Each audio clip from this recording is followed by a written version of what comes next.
Today we're going to talk about one of the most monumental and truly tragic events in all of ancient history, the destruction of the Second Temple in Jerusalem.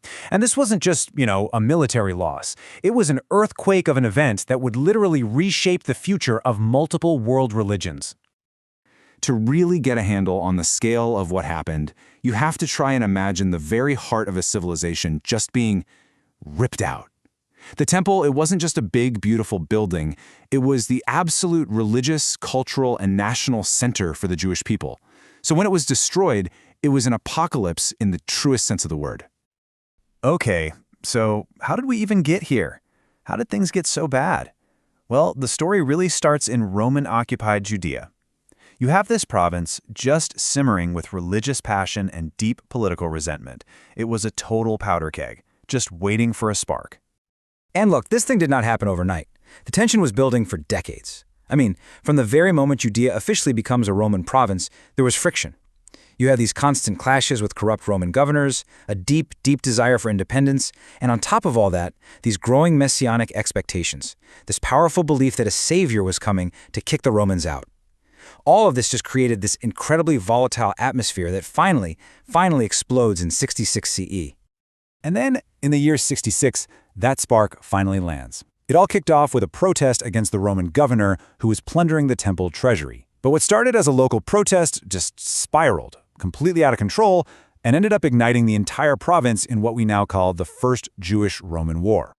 Now, if there's one thing you need to know about the Roman Empire, it's that it did not tolerate rebellion. There was never going to be a negotiation.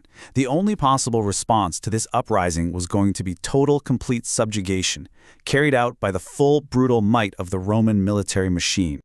So Emperor Nero sends in the big guns. He dispatches one of his absolute best generals, a guy named Vespasian, and his son Titus to put an end to this thing. And they don't come alone, of course. They bring multiple legions. We're talking tens of thousands of highly trained professional soldiers.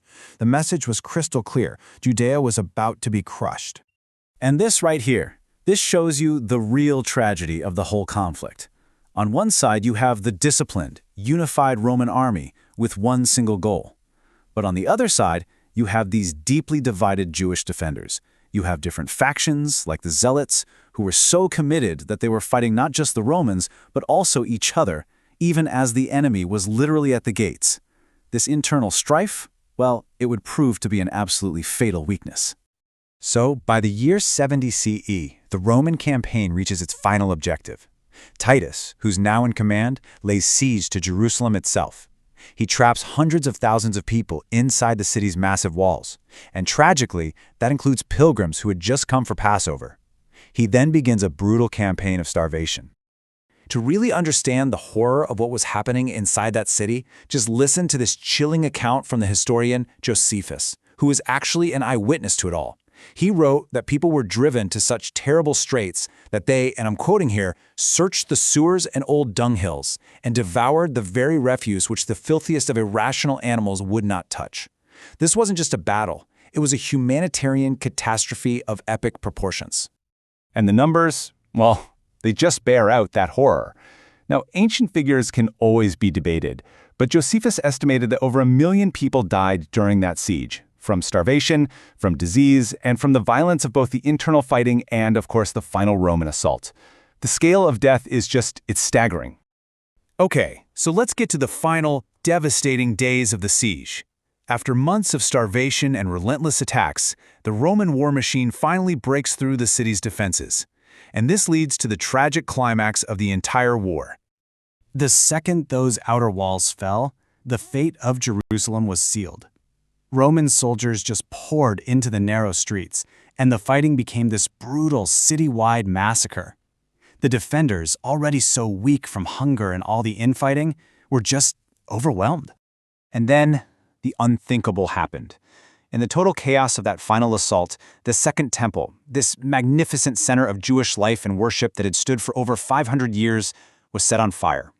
According to Josephus, Titus might have actually wanted to save it, but the rage of the soldiers was just uncontrollable. The sanctuary was completely, utterly destroyed, never to be rebuilt. And the trauma of this event was so profound, it is still mourned to this day. The Jewish fast day of Tisha B'Av, directly commemorates this very destruction. It's a solemn annual reminder of the day the center of their world literally went up in flames. So here's the really crucial point to all of this. The destruction of the temple wasn't just an ending. It was a cataclysm that forced this profound transformation, creating a brand new reality, a reality whose consequences we are still feeling almost 2,000 years later. And the consequences were just massive. I mean, think about it. Without the temple, the entire system of priests and animal sacrifices, it's just over. It ends. Judaism had to completely reinvent itself. So synagogues, led by rabbis and scholars, they replaced the temple as the centers of the community.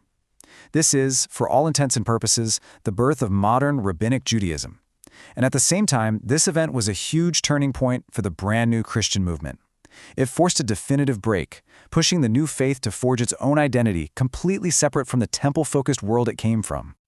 And so, ultimately, the story of the fall of the Second Temple leaves us with this powerful, really timeless question.